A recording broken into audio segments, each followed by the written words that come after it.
Steve, seems like we've done this before. Over to you. Great. Thank you very much. Great to be with all of you. I want to say hi to the YouTube watchers. I watched one of the last sessions on YouTube, and I sort of was one of you for a little while. So, and I've got this little gadget up here. Feel free to send questions to our fantastic panel. And I think the topic is one is very provocative because it could go in a lot of different directions. Technology, who controls whom. But I think, one of the things I think we're contending with, and it came out in the last session, are the geostrategic dimensions of tech and competition and how much tech can help us and how much it can hurt us. I was just thinking about this, that in January of 2001, there was an article that was the cover of Wired magazine, written by a techno-futurist, a very famous person in the Silicon Valley, early days of Silicon Valley, named Bill Joy. And the title of it was called Why the Future Doesn't Need Us. And his warning in 2001 to all of us was that the massive advances in computing, in genetics, in bioresearch, and in nanotechnology, that eventually either someone who was nefarious and had nefarious designs was going to harness these new technologies and create mass casualty impacts on mankind, or there would be accidents. And we can debate whether Bill Joy's warning was accurate at the time or not, which I think would be interesting. But if you fast forward 20 years to a book called Tools and Weapons by the Microsoft president Brad Smith, in which he looks at technologies like AI and others and how China is deploying them with facial recognition, but other classes of elements too. And Brad Smith's comment, which I found was a very bold and brave one from a tech company leader, was that government has to regulate us because we do not have the capacity as technologists to make the right or smart decisions when it comes to dealing with society. When you layer on top of that questions about competition, and if Europe and the United States say we are going to look at these new technologies from the biotech arena to other form of arenas and begin looking at how do we maintain the ethical scaffolding and foundations around them, but let's just say China, and I don't want to just blame China, just other countries, maybe there are non-state actors out there that don't follow those same dimensions, and of course some tech firms have a scale larger than a G8 country, right? So you have that dimension there, like which environment will innovation and in the tech sector thrive more, one with the ethical scaffolding or one not? So we were discussing that a little bit earlier. So these are real contemporary issues that we're struggling with, and I want us to have a real discussion, not one that's soporific or just says, oh yes, we should make sure we don't have those outcomes, because they're with us today. And so we have Anjay. I'd just like you to launch us, Anjay, because I know you've thought about this and you're going to give us a few minutes of an opening path into this question of how do we get some of these tech bets right, and how do we make sure that we as people control the tech and that we're not in some future Terminator film with Skynet coming to get us. Okay. Thank you. So answering the question of our panel, I still believe that we as the West do control the technology and we do prevail in a technological race. However, I also think that we are losing this superiority. We are using this superiority slowly and constantly. If we do not design and implement the right measures, finally, we will not have that superiority. And especially in the context of the war in Ukraine, it is important to say that we do not lose that superiority to Russia. Not at all. Just to give you one example, and sorry if I will be overthrowing you with examples, but working with a real scientist, I tend to do fact-based comments. You know that according to sanctions, Russia has problems with semiconductor technology and chips production. Currently, our chips are produced in 10 nanometers technology, 5 nanometers technology. Some companies declare that they would like to turn to 3 nanometers technology. Believe it or not, but Russia declared that would like to achieve the capability to produce chips in 30 nanometers technology by 2030. They wanted to start the production in 90 nanometers technology. They cannot do that. and they probably will turn to 128 technologies. So that shows enormous gap. And again, we are not losing this technological superiority to Russia.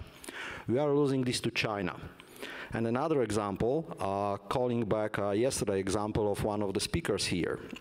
One of the colleagues said that if you take your iPhone and you read what is written at the back of your iPhone, you will read that it was designed in California but manufactured in China.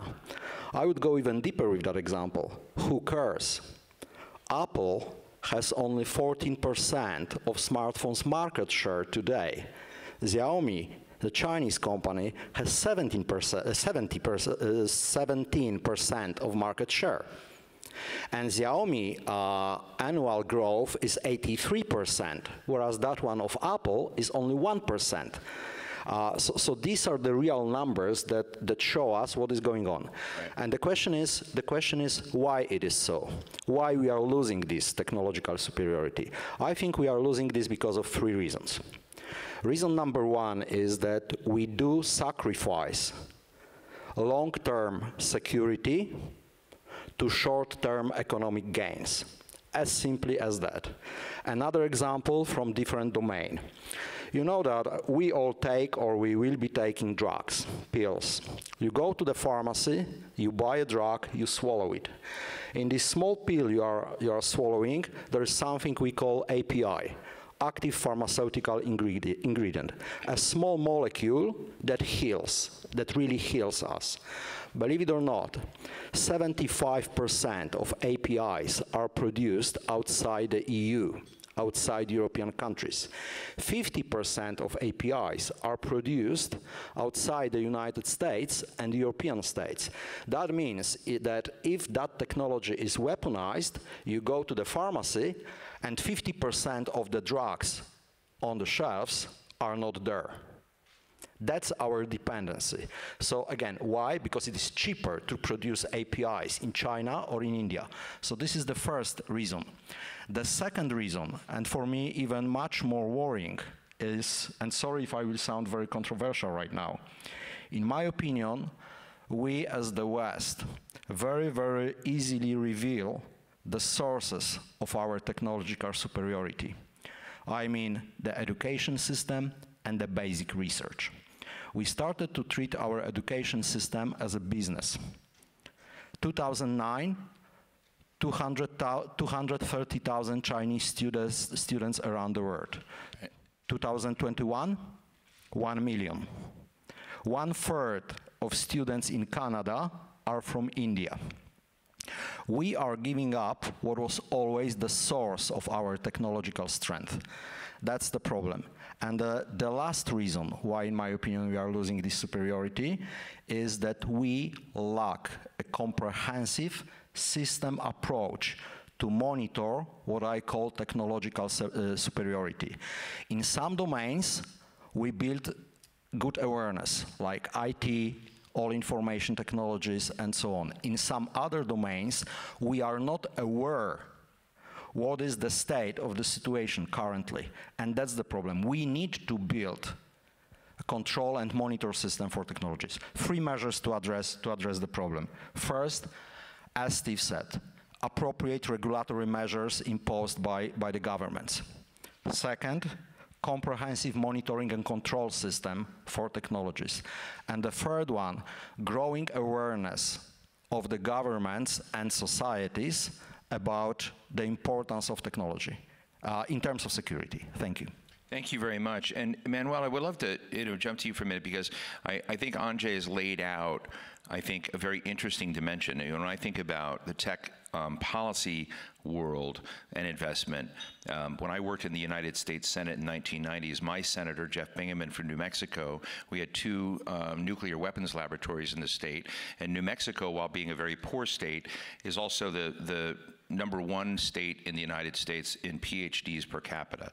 So there was a big belief in science, and one of his concerns in 1996, so a lot of time has passed since then, was that we were underinvesting in science, we were underinvesting in basic research. Fast forward to 2001, of course 9/11 happens, and 9/11, when John Ashcroft was the Attorney General of the United States, we began blocking a lot of those students and those people that were participating in the U.S. tech industry or that were in engineers.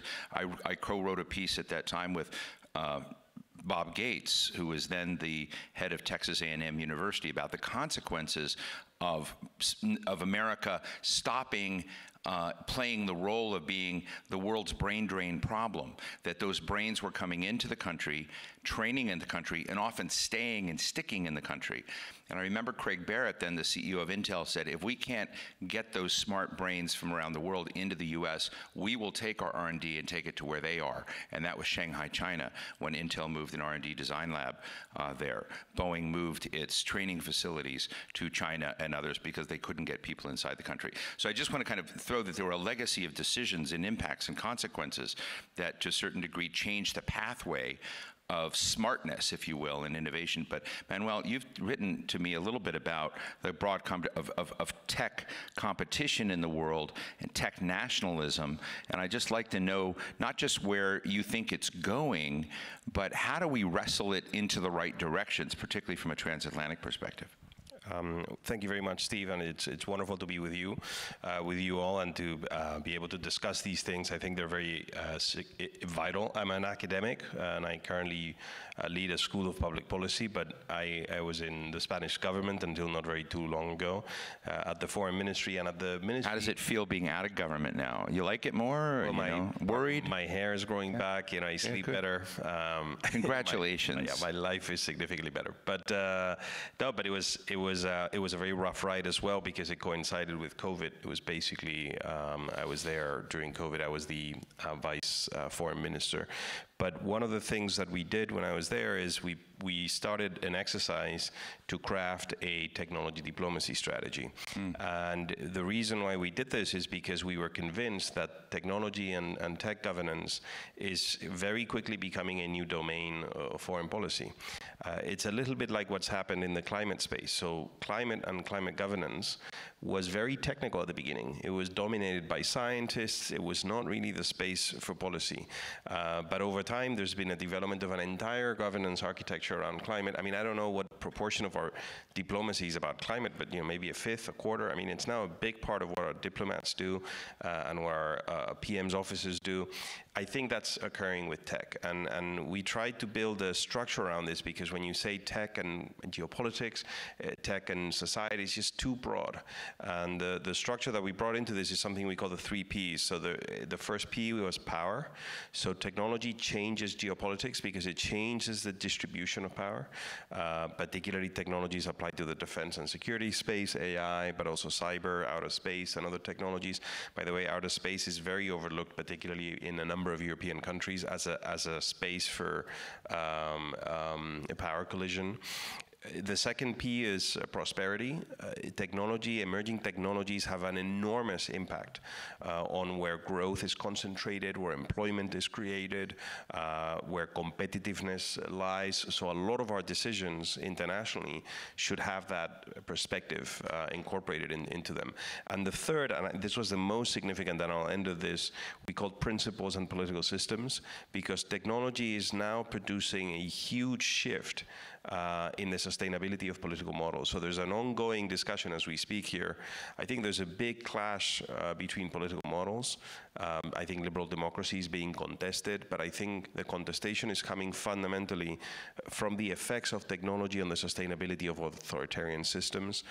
When I go to China and speak to colleagues there, it's kind of fascinating, because what's emerging there is a system that is very responsive, somewhat agile, although we have to see what the the Shanghai lockdown now is an example of lack of agility and flexibility, but built on the capacity of surveillance technologies to gather information on people and to also determine preferences. So, if you think of, just one line, if you think of political systems as systems of information, so democracy is a system of information, freedom of speech, freedom of association, freedom of the press, these things enable policymakers to understand and get a sense of people's needs and concerns. Also the ballot, the vote, is in fact a system of preference establishment. So in democracy, individual freedom is the key tool for that information to flow. But through emerging technologies, there's an alternate system emerging where you don't need to listen to people's needs. You can infer preferences from surveilled behavior. So there's a systemic shift in the sort of in the legitimacy of the system. And that's what's emerging in some parts of the world.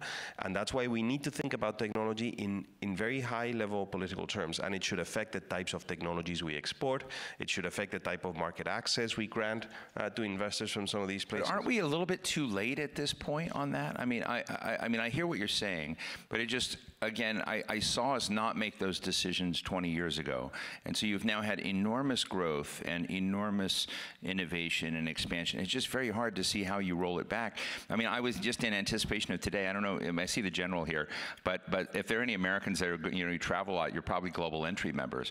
Well, yeah, I don't have to pull out, I don't have to show my passport anymore. It's just, you worry about facial recognition in crosswalks. Well, we have facial recognition in our border code. I just look in a little thing and it just pops open, hey, Steve, welcome back to America. I mean, I was kind of caught off guard that the technology is out there, right? And I just wonder at some point how you park it. And I want to jump to Marta in just a second, but one, I think the most tangible, but I think foolish debates is about something like Huawei, right? So Huawei is a company that I've been trying to understand what's the controversy with Huawei. And Huawei, as I understand it, the concern is about telecommunications infrastructure and the Chinese Central Party.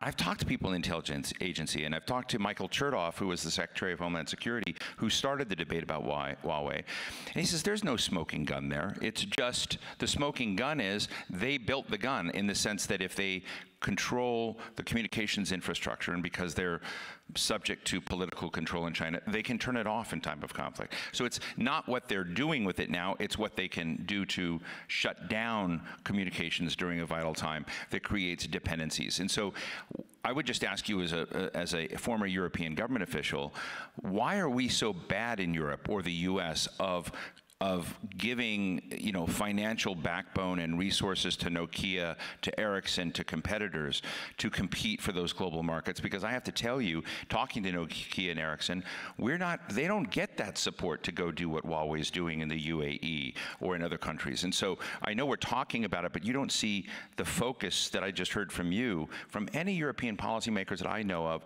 saying, let's put money behind our national champions so that we can compete globally and not be in that dependent position. I think there are two answers to that. So the first is, we've been living in a world where the big strategic political bet has been to build interdependence, and through interdependence and economic convergence, to basically produce political convergence. I mean, this was our policy towards Russia. This was our policy towards China. This is one of the reasons why we allowed China to join the WTO, to access our markets. Right. I mean, there was this underlying thesis. And in fact, in political science, I mean, there's an entire field of study of this, that, if you see economic growth and a growing middle class, that will eventually produce a democratic tilt, because it's unsustainable to manage complex, diverse societies through authoritarian means. This has not happened. I think it hasn't happened in the case of Russia, for example, very clearly. So we're now in a different world where we're dismantling a large part of that interdependence. So a lot of what we're seeing with Russia is, in fact, the dismantlement of that interdependence, and with China as well. So there's a broader thrust, I think, strategic thrust of saying, this has not produced the political outcomes we wanted. The second part of the answer is, we've come to grips with the security dimension of the IT ecosystem, our telecommunications network and infrastructure and data. We now realize that these are really strategic sectors. And when you look at the world, and I'm going to make a comment about Europe in particular, I mean, technological dependency, if you look at it through the security lens, in the case of Europe, is very severe. The most competitive cloud providers are not in Europe. The most competitive, AI developers are not in Europe. The geolocation services, the most effective, are not in Europe. The operating systems of mobile telephony, they're not European. So, I mean, and now we're coming, we're sort of realizing that if this was ever to be used geopolitically and strategically, it might be an issue for us. Some of the dependency comes from China, and that's even more problematic, and some of it comes from the US. Right. So, Marta, Google is so big, and it lies at the nexus of so many of these issues, not just in communications or the digital world, but even the founders of Google and the relationships among them have led to like 23andMe, and so major advances in genetics research. And when we think about the future of robotics and the future of, and Google is a major player in so many of these different dimensions, including bio dimensions. So, I'd be interested, I know you sit in Europe, and I know you're active with the Trade and Technology Council, or Technology and Trade Council, Trade and Technology Council that's developed, but I'd just be interested in what, from Google's commercial perspective, needs to be fixed by way of public goods in this space so that we're less vulnerable, but we're not sacrificing innovation. Thank you, Steve, for your great question. And Manuel started responding to it towards the end of his section. Since this panel is very short, I'm going to fast forward to a quick conclusion on this. And I think there is, unfortunately, no fixed agreement just yet between Europe and the US and other parts of the free world to together join forces in the spirit of shared values and confront bad actors in that space. And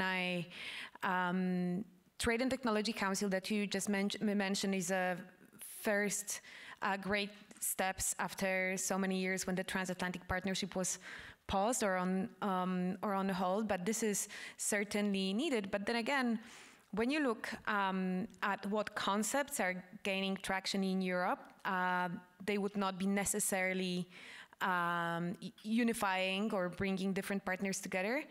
They are very often worrying protectionist concepts. So over the past few years, we've heard about digital sovereignty of Europe. We keep on hearing about strategic autonomy, where technology is one of the areas where some of the opinion leaders and decision makers would like to pursue even less dependence on actors with whom they share values. So I would say that's a predominant concern for the whole tech world, I would say, and for the whole free world. What we see coming out from TTC, the second meeting just took place earlier this week in Paris, is that on the one hand, there is certainly an agreement, I'm sure all of us sitting in this room could sign on to it, that we want to talk together, but when you move down to working groups, there's certainly a lot of work to be done, and we're very tightly keeping our fingers crossed for that to progress. We simply need that, and there is no time to waste. Again, I think the overarching global concern is probably even less who controls whom, but fragmentation that will end the big, beautiful premise of the internet. That was global access to information, that was providing people all over the world with tools that then can help them with the 3 Ps: managing power, building prosperity, but also making sure that that the internet platforms and internet tools would be a mean to maintain principles that I'm sure the spirit of this conference shares. Can I ask you a question, if you feel comfortable answering this? What were the mistakes, the big platforms made, say 5 years ago, or maybe 6 years ago before the election, before we saw such massive explosion of disinformation in social media, which isn't just disinformation, that's also technology. That's also bots, and we treat it sometimes like it's not tech advances. It's tech advances doing bad stuff. And why the Facebooks, and I would even put some of the Googles in there, you know, at some level. But we're so slow in developing powerful countermeasures. And where would you say that is today? I mean, I know that Facebook always seems to be behind the curve. Is Google in front of the curve? I wouldn't. First of all, I would argue that these were not mistakes in the sense that They were done on purpose. I think it's looking back. No, I think looking back, you can certainly say how the process could have been improved. But when we look at the public debate around disinformation and different measures that have been being applied to counter disinformation, it's not that there was no action. Actions may have not been sufficient or may have gone into wrong directions. And like certainly what happened over the past few years, we're much smarter. But what we often forget about is that disinformation is something not new. Back in the day, you would have leaflets, you would have very limited access to printed press. Today, certainly, digital tools fuel the process, and that's the biggest challenge. The challenge is not disinformation as such. And let me be very clear, technology is not going to solve disinformation. Moreover, what we very often underappreciate in that debate is that actually internet tools give you many more tools to counter disinformation. Back in the day, you would be probably subscribed to one of the titles that would be arriving in your mailbox, building your information bubble. Today, it's much easier than ever to go up online via many different platforms and find multiple sources of information where you can very quickly find what is this piece of information that may look worrying.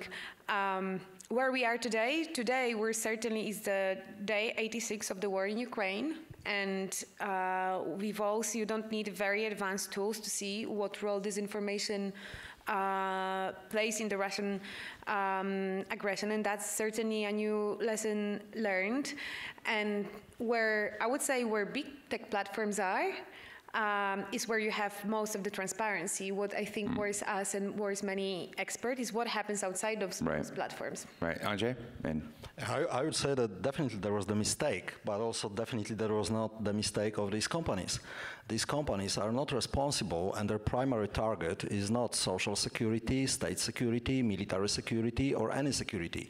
They have a very clear responsibility. Just to raise the price of the shares on the market.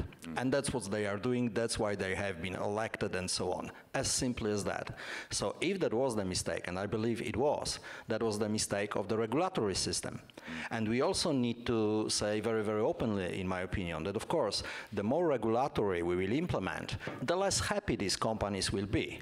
That's clear. But we also need to know that we need to choose between the right level of freedom, economic freedom, information freedom, other freedoms, and the right level of the security we want to have. And the answer is not simple. And to find a balance might be very, very difficult. But you cannot have full scope of freedom and at the same time feel secure enough. That's the choices we need to make. But these choices need to be made by the governments and the regulatory agencies. Manuel, I know you were... No, two quick things. One is I think we've gotten significantly better at detecting this and fighting this. There's a network now of centers that fight disinformation across the EU. We share information. It's coordinated by the EAS in Brussels. So we track the volume, the source, whenever the source is something that you can assess, the content, so we have a sense of what is being attacked. Interestingly enough, of course, we now know that what's being attacked almost always is institutional legitimacy, democratic values and institutions through these campaigns, externally generated campaigns. And the other thing I wanted to say is that the role of the private sector here, I've been amazed to find out a few years back, and I've been looking at this, that, you know, we're sort of having to relearn everything we learned through the libel laws process and others.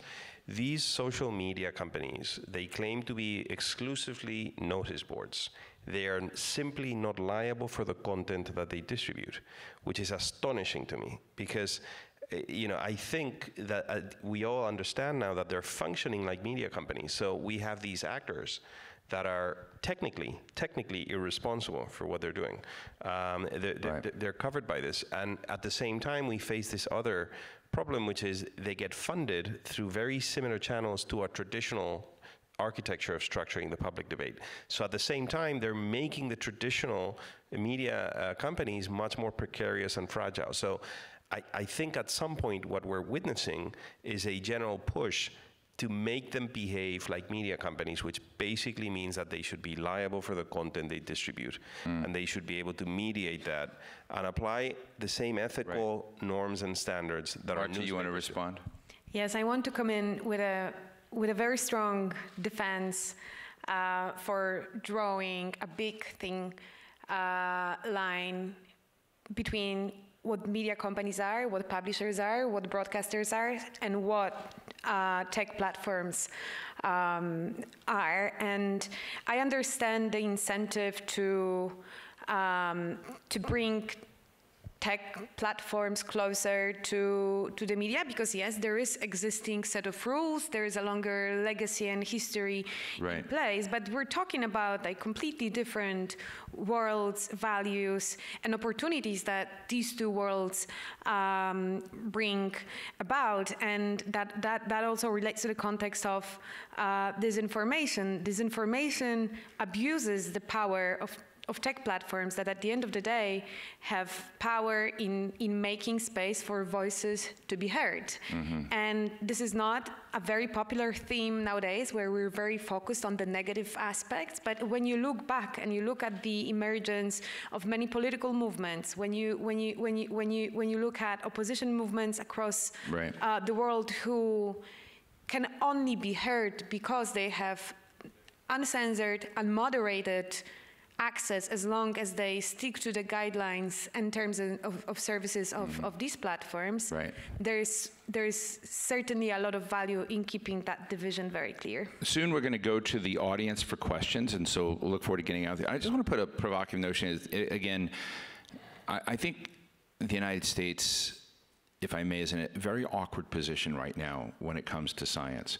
I've been very supportive of some things Senator Coons and others have been trying to do in a bipartisan way, which was to enhance America's investment in science, increasing. We have it's just ridiculously small budget in the National Science Foundation. For those of you who follow these things, it's about $8 billion. It's just ridiculous. But when you look at health, that's bigger. You have other things. But you know, some senators and House members wanted to have a bill. They called it the China Competes Act or something of that sort. But it used to be called the Endless Frontier Act, which is to kind of reinvigorate science investment in the United States. But I have to say, over the last, I don't know, 10 years, science, the word science is almost like the word globalization.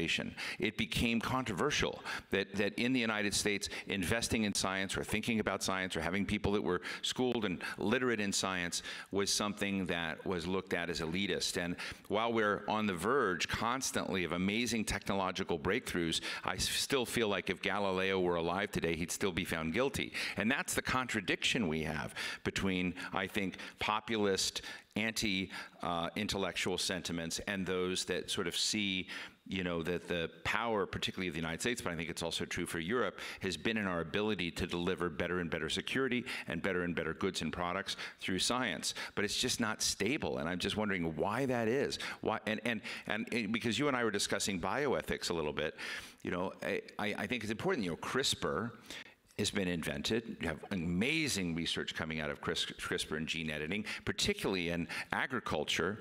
But where did CRISPR babies show up? They showed up in China. So go ahead. Yeah, exactly. This is just biotech technology, right? Gene editing. So just for our audience, you can cut with genetic scissors a particular gene from our DNA. You can replace that with another, and you can have a new organism with the characteristics you have designed, you have predicted.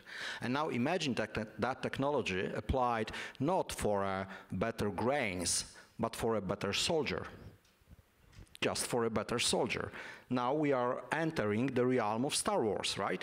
And of course, in Europe or in the West, we probably will not do that because of moral constraints and legal regulations which stop us from doing that. And this is another dimension of the problem we mentioned at the beginning. Whereas in other countries, there are not these types of constraints, and that kind of research might be easily conducted. Manuel?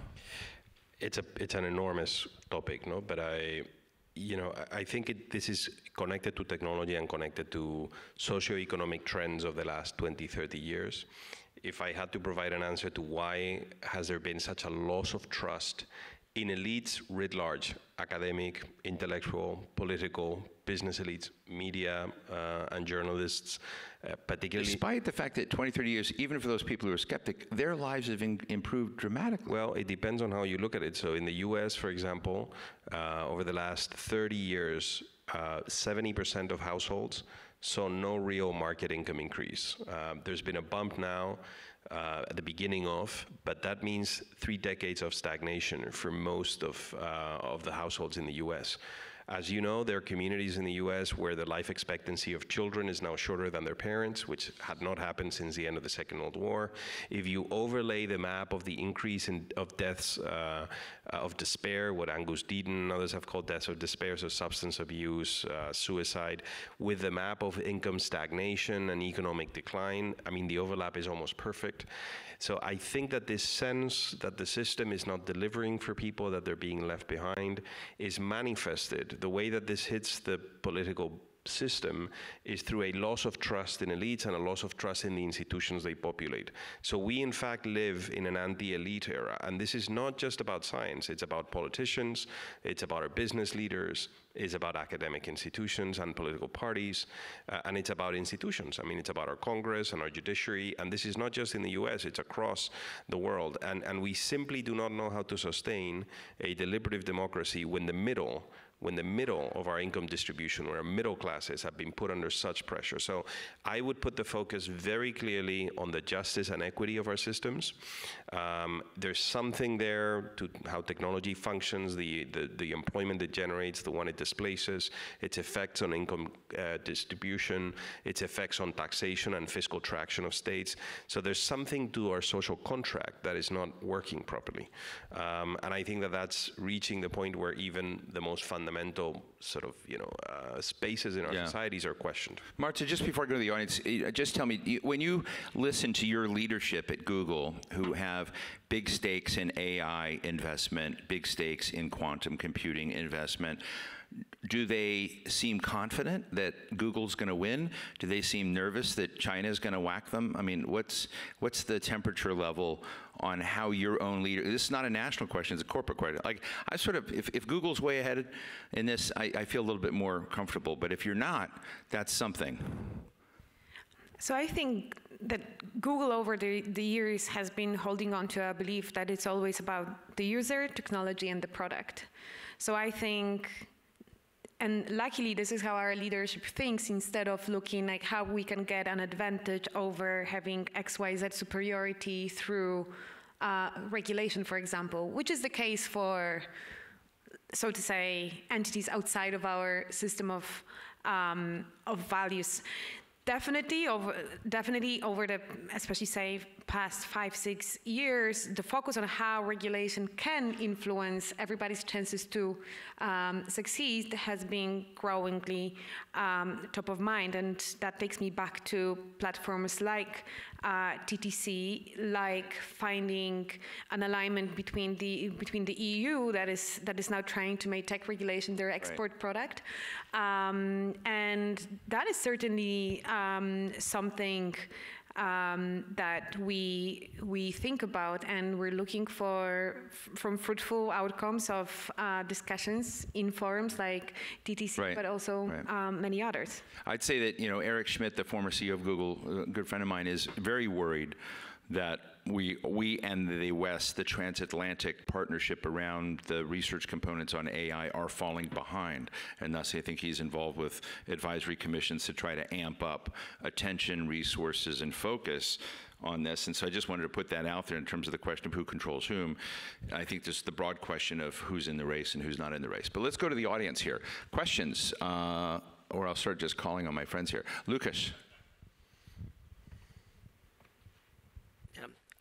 My name is Łukasz Kulesa, Polish Institute of International Affairs.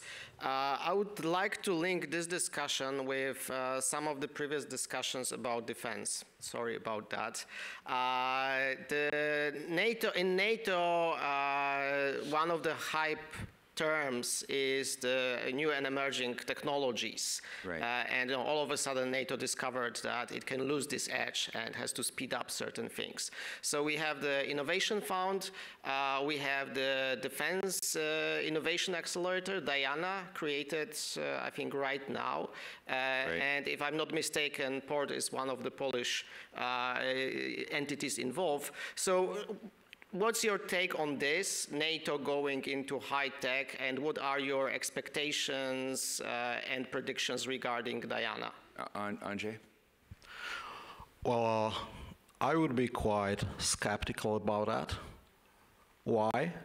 I would not be happy with spreading the goals of NATO, with enlarging the mission. This is a military alliance. This is not a research organization. This is not, we need to provide the best possible military technologies to the guys in the uniforms. But I do not believe that we should start and conduct vast initiatives within NATO concerning the technologies. Why? Well, two reasons. First, I do not believe that would be effective. I do not believe that would be effective because of the amount of money you need to invest, the time you need, the resources you need to put in place. Secondly, that could take the attention of NATO from what NATO should be focused on. That's my opinion. Manuel, do you have a response to that? No, I mean, I know of the initiatives that NATO has been putting forward, and I think that they send the right signal, that they understand that there's a lot that is being decided on the technological frontier. I think the scale of the initiatives is not enormous. So if you look at the funding that is going to be backing some of these things, it's really seed funding, and what they're looking for is sort of the NATO seal of quality for these entrepreneurs and tech companies that engage with NATO. I think they're following the steps of what the Defense Department did and the Pentagon did in the US a while back in trying to have a much stronger linkage to the ecosystem of innovation and entrepreneurship in security and defense, which is always a big, big challenge.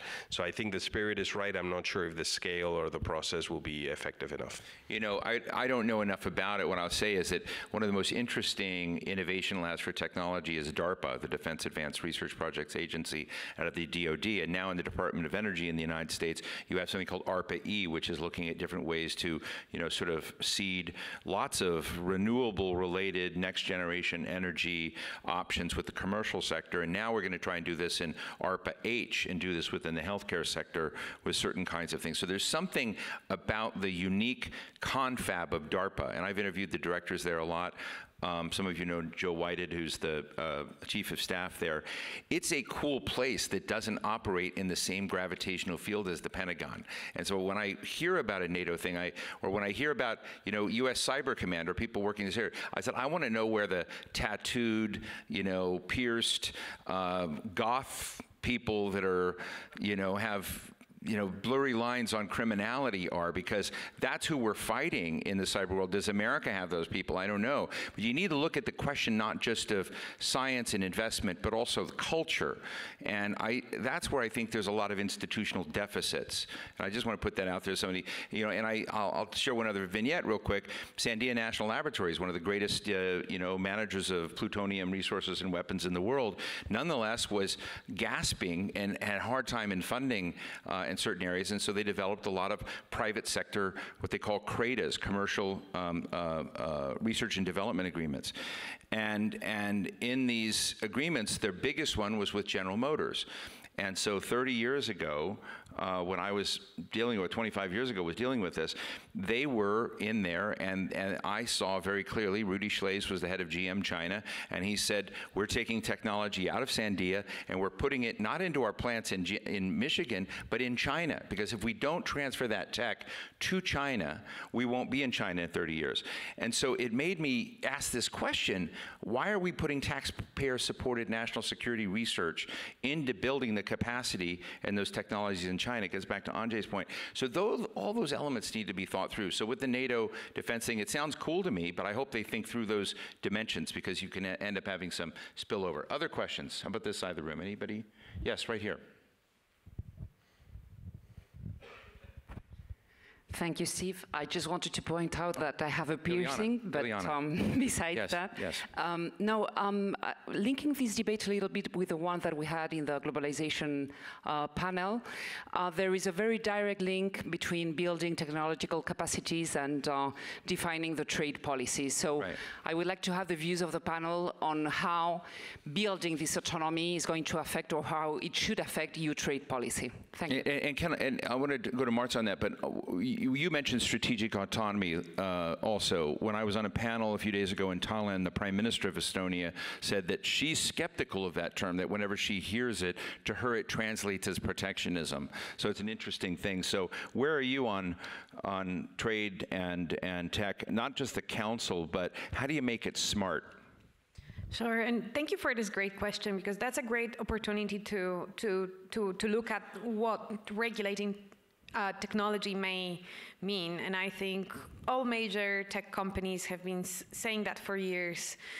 You quoted Brad Smith, but everyone says we need to be regulated to help us. We want to work together on that with policymakers, but at the same time not to harm potential to further innovate, but that has been established. But there are different ways to look at what is being regulated, and we very often talk about like one umbrella. You can regulate products, you can regulate human rights and how they fit with certain types of technology. But exactly, we don't necessarily focus too often on the trade aspects of regulating technology, and that has, I would say, has been a big trend in the recent EU regulation, and that exactly takes us back to the concept of strategic autonomy. There are many regulatory acts that mix different aspects. So on the one hand, they would say how content should be regulated, but at the same time, carve out a very small group of companies or set a threshold that very often happens to be US tech companies only, and that's something that's a trend we see in Europe. So, and that takes me to what Andrzej said at the very beginning. Regulation is the key to all that, but it should be happening in the spirit of transparency between partners and in the spirit of the shared values. Manuel? Well, I think it's a very relevant question because, and I think the reason why a lot of leaders in Europe are skeptical about the term is because it might simply mean protectionism. I mean, it might simply be a synonym for saying we're going to limit the access of foreign tech companies into our markets. I think what's happening is first we're adding a security layer to the tech space, and that's going to mean that some M&A deals are not going to go through because our institutions nationally will vet them and scan them and simply say that they expose us strategically. I think all of our countries now have fairly sophisticated procedures to do this. We definitely have one in place in Spain, so I think that will happen more regularly. I think there's another issue which is even more important than limiting access, which is a level playing field.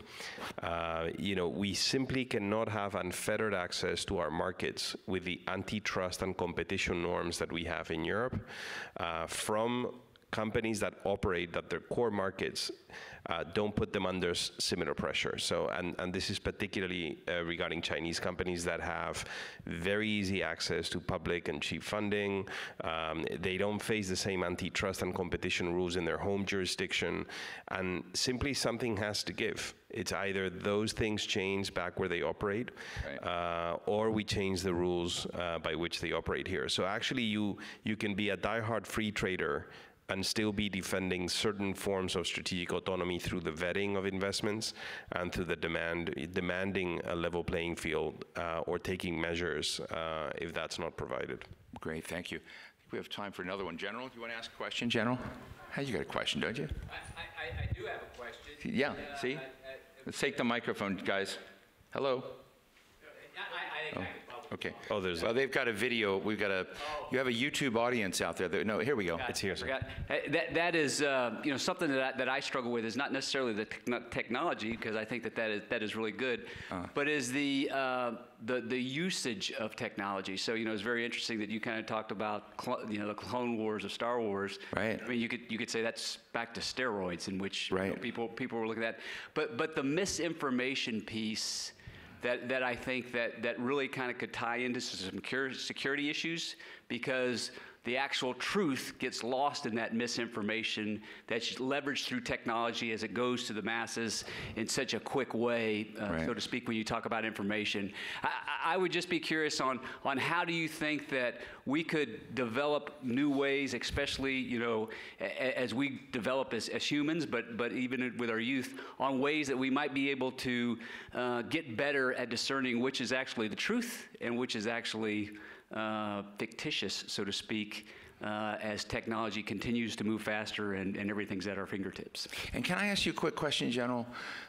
I think, and you don't have to agree with this, but I think in the United States in the 1950s, our intelligence agencies were pretty good at, creating climates and information, and they just operated in an analog world that we did in other countries, kind of what the Russians have been trying to do with disinformation, but it was just slower. It was, newspapers. It was not, with the high speed of whatever. I'm just always interested as we kind of look at the misinformation industry from China, India, Iran, North Korea, other players. Are we any good at it anymore? Can we do it to them? Do we have any resources like that? That could send the signal that if you do this and you continue to do it, we will do it to you, and thus to create some deterrence. First, I wasn't around in the 50s. All right, so contrary to what some people might believe on that one. And I believe that the truth should be the most important thing that gets out there. Right. And that's that's probably another panel to go on in terms of this. It's just I'm just very curious on how do you think that you can use this for good? Yeah. as opposed to manipulate. That's a great question. So we'll just go real quick and finish. So Andrzej? Unfortunately, I do not have the straight answer to that. I was hoping you would. Definitely not. But two things I would definitely say. First, we must realize that you cannot eat the cake and have the cake. So the more control, the more regulatory, the more responsibility we put to the system, the less freedom of the system we have. And I do not believe in any measures that will, or in any declarations that will promise us that we can keep the same level of freedom of information exchange and at the same time secure kind of defensive measures against disinformation. Secondly, and I would probably disagree here with Marta, I would strongly oppose the approach that tech platforms and tech companies are not responsible for, they are just technology providers, and they are not responsible what kind of information is spread, how that works, and so on. I would oppose that point, and I would look the solution maybe in that direction. Marta? Just to be clear, we're not shying away from the responsibility. What I was trying to shy us away from was just simple comparison to the media companies, but definitely they're with you on the responsibility front. So. General, look, I would say we definitely expect that that technology will be getting better at detection, at spotting things that are crystal clear. So think farms, connections, where are the sources? So things that can be actually improved by the technology, but that applies only to simple things that you can assign either a 0 or 1, black and white. Is this true or is this not? Is this serving a concrete purpose? I think the growing challenge will be something that goes beyond just disinformation and misinformation, and this is exactly what you asked about, Steve. This is propaganda. So this is building a whole world where the online platforms are just a tool, are just part of the process. Last night, here, one floor up, we had that fascinating debate about the state of Poland-US relationship, and fascinating research was presented where it turned out that current generation Z, so people who are up to 24 years old, 73% of them would like to see Poland having an equal distance from the US and China. And that is going to be a big challenge. Do they fall victim of disinformation? I don't think they are. I think that's the problem of not having enough counter speech, of not having enough general values promotion, and building general digital resilience and values resilience is our path. Thank you. Manuel, final minute, final word. Two quick points. One is, I think this issue of making social media platforms liable for the content would be a big shift in how they operate. I do think that there's similarities between what they do and what traditional media companies do. I think they're real structures of the public debate. I was speaking to a historian colleague of mine about, he's an expert in the public debate scene in Cádiz, in a city of Spain in the 19th century, where a lot of newspapers popped up, like literally hundreds. They were like pamphlets. Anybody that could afford one of these would buy them, set them up, and they were basically there to libel. They were there to settle particular disputes. And with social media, we've done this, but on a massive scale. Everybody owns a newspaper. Nobody is responsible for the content that is put out. And I think that that's very detrimental to the quality of public debate, extremely so. And I think that the pressure is so that these companies will have to hire editors and fact checkers. And so I think we will see this in real time. Final comment, although it's a huge topic, but two lines on this. I think if we do not fix the social justice of our system, the legitimacy, the internal legitimacy of our political systems, we're going to be very exposed and fragile to external attacks through disinformation, because they're going to find a willing audience. So this link, and for somebody in the national security space, this link between the internal equity, justice, resilience, and legitimacy of the system and our external security capacity to project our values and our strategic interests globally, I think is so evident today. And I think it's one of the features of the US administration. In fact, they're trying to connect the coherence of the domestic policies with the foreign policy. So I think that this idea of rebuilding our social contract, or making our societies more just and resilient internally is key to this discussion as well, because if not, we're going to... Thank you. Please give a round of applause to our great panel. Manuel Muniz of the IE School of Global and Public Affairs. Of course, Marta Postlad is great from Google. We should take this on the road. And then finally, Andrzej Dybzinski of PORT, the Polish Center for Technology Development. Thank you all very much.